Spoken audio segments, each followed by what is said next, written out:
Hi, my name is Emilio Meyer, and I'm here to present to you a book I just launched by Heart Publishing in a series on constitutionalism in Latin America and the Caribbean, coordinated by Professors Richard Albert, Catarina Botelho, and Professor Bernal Pulido.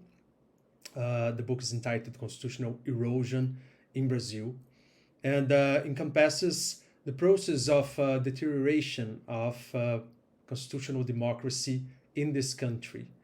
Although this seems to be a case study, it is also an exercise of comparative constitutional law. I make comparisons with several other countries in the world in different contexts that are confronting processes of constitutional erosion. And the book is divided in 8 chapters. It starts with an introduction in which I discuss the concept of constitutional crisis, and I challenge the way of trying to describe the case of Brazil by using this idea of constitutional crisis. I state that there are several political crises in Brazil, but not properly a constitutional crisis. And then relying in authors such as Tom Ginsburg and Aziz Hook, I developed the idea of constitutional erosion, the gradual loss of quality of constitutional identity, of a constitutional identity defined by the constitution of a specific country. And what I do throughout the book in the other chapters is to show what is the complex and very specific way by which several of the features of the 1988 Brazilian constitutionalism have been defined throughout.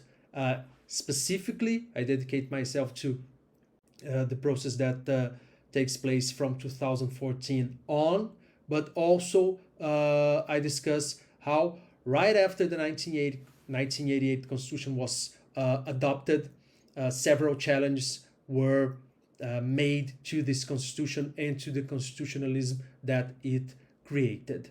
The first chapter is dedicated to the idea of transitional constitutionalism, how the inheritances from the Brazilian dictatorship of 1964-1985 were not properly addressed by the idea of transitional constitutionalism, problems such as accountability, problems related to access to truth and memory, created a path for the return to politics of the military, now in the government of Jair Bolsonaro. This picture shows someone that was accused in Brazil of committing gross violations of human rights, a former military, being received by the very president of this state. The second chapter discusses the way by which social democratic constitutionalism was confronted throughout the Constitution, how social economic rights were not advanced through the Constitution. The following chapters are dedicated to courts in Brazil. Firstly, discussing how there is actually an ethos that can be defied, that was created by the way by which courts are organized in Brazil, with institutional and individual prerogatives that create a sense of moral superiority, something that insulates judges from understanding their role in our constitutionalism.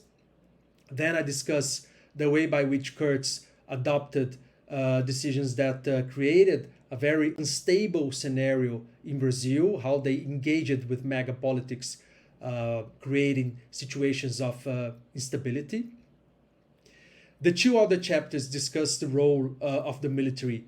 One of them, the first of them, relating this role to the courts by the concept of moderating power, an idea that was created in the Constitution of 1824 and that survived several other constitutions in Brazil with several problems. And still, in the democratic constitution of 1988, this idea is discussed and sometimes invoked to justify how military could solve political crisis. Then I discussed the way by which military and militias, institutions that should not, or organizations actually, that should not participate on political processes, are engaging with politics in Brazil. To finally discuss the way by which digital technologies have affected political processes in Brazil and should also be confronted by constitutional institutions and constitutional politics, and not only in Brazil, but in other contexts. Finally, I discuss how there were some backlashes by institutions in Brazil throughout Bolsonaro's administration that shows that the 1988 constitution should and must survive its administration. Finally, this is a graph that shows the loss of quality of liberal democracy in Brazil. The numbers that we have now are equivalent to the numbers that we had back in 1988. So what I try to defend is that we must stand for the 1988 Constitution as something that can provide good answers and important answers to the challenges that are put to this Constitution now.